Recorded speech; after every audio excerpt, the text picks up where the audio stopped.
Hello! আজকে আমরা প্রোগ্রামিংয়ের এমন একটা বিষয় নিয়ে কথা বলবো যা একই সাথে খুব সাধারণ কিন্তু অবিশ্বাস্য রকমের শক্তিশালী। হ্যাঁ, আমরা অ্যারে নিয়ে কথা বলছি। প্রোগ্রামিংয়ের জগতে যারা নতুন বা নিজেদের স্কিলকে আরও এক ধাপ এগিয়ে নিতে চান, তাদের জন্য এই আলোচনা কোড করার পুরো দৃষ্টিভঙ্গিটাই বদলে দিতে পারে। প্রোগ্রামারদের মধ্যে এই মজার কথাটা বেশ চালু আছে।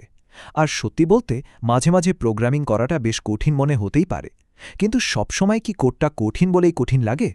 আসলে আসল সমস্যাটা সবসময় জটিলতা নয়, অনেক সময় আসল শত্রু হয়ে দাঁড়ায় একই কাজ বারবার করা, যেটা শুধু বিরক্তিকরই নয়, বরং কোডকে অনেক অদক্ষ আর গ্রমস্কি করে তোলে।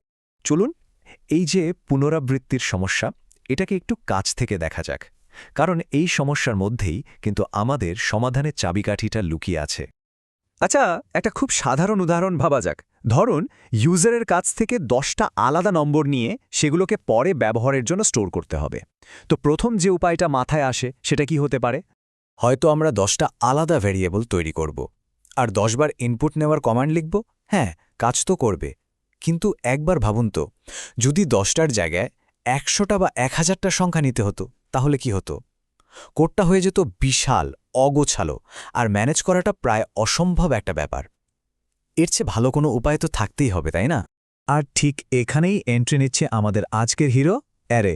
এই পুনরাবৃত্তির সমস্যার এটা একটা অসাধারণ সুন্দর সমাধান। মানে একদম সহজ কথায় যদি বলি, অ্যারে হলো একই রকমের অনেকগুলো ডেটাকে একটা ছাদের নিচে একটা নামে গুছিয়ে রাখার একটা সিস্টেম। অ্যারের কনসেপ্টটা বোঝার সবচেয়ে সহজ উপায় হলো এটাকে একটা লম্বা তাকের মতো ভাবা, যেখানে পরপর অনেকগুলো বাক্স রাখা আছে।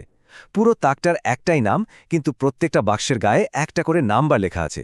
এই নাম্বার বা ইন্ডেক্স দিয়েই আমরা নির্দিষ্ট বাক্সটাকে খুঁজে বের করতে পারি। তাহলে মূল ব্যাপারটা কি দাঁড়ালো? ১. পুরো ডেটা সেটের জন্য নাম থাকবে মাত্র একটা। ২.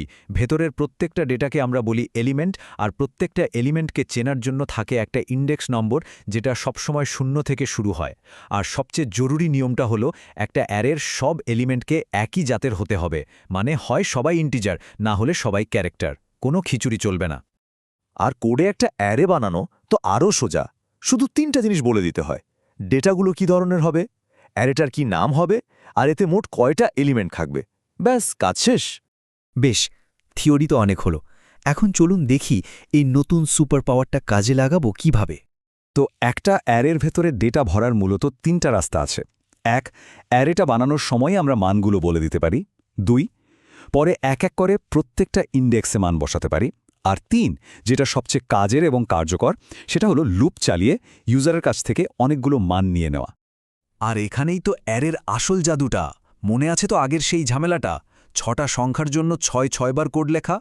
আর এখন দেখুন, অ্যারে আর একটা ছোট্ট লুপ দিয়ে সেই একই কাজ মাত্র কয়েকটা লাইনে কত সুন্দর আর গোছানোভাবে হয়ে গেল।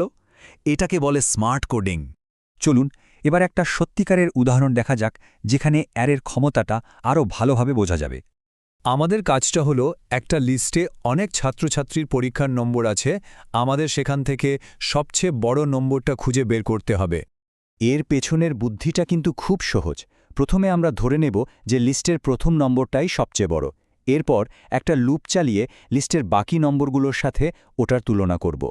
যদি বর্তমান সবচেয়ে বড় নম্বরের চেয়েও বড় কোনো নম্বর পেয়ে যাই, তাহলে ওটাই হয়ে যাবে আমাদের নতুন সবচেয়ে বড় নম্বর। এভাবে পুরো লিস্টটা চেক করা শেষ হলে হাতে যা থাকবে সেটাই তো আসল সর্বোচ্চ নম্বর, তাই না? এই ফ্লো চার্টটা দেখুন, আমাদের চিন্তার প্রসেসটা একদম পরিষ্কার দেখা যাচ্ছে। একটা সর্বোচ্চ মান ধরে নিচ্ছি, আর তারপর লিস্টের প্রত্যেকটা এলিমেন্টের জন্য একটাই প্রশ্ন করছি, তুমি কি বর্তমান ম্যাক্সিমামের চেয়ে বড়? উত্তর হ্যাঁ হলে ম্যাক্সিমাম আপডেট হচ্ছে, আর না হলে আমরা পরেরটায় চলে যাচ্ছি। একদম সিম্পল। আর এখানে সেই সহজ লজিকটাই একটা সুন্দর পরিষ্কার কোডে পরিণত হয়েছে। এটাই কিন্তু অ্যারের আসল শক্তি, একটা জটিল কাজকে এভাবে কয়েকটা গোছানো লাইনে নামিয়ে আনা। তো অ্যারের বেসিকটা তো বোঝা গেল, কিন্তু গল্পটা এখানেই শেষ না, বরং বলা যায় এখান থেকেই আসল গল্পটা শুরু। যেমন ধরুন, একটা অ্যারের ভেতর থেকে একটা নির্দিষ্ট ডেটা খুঁজে বের করতে হবে।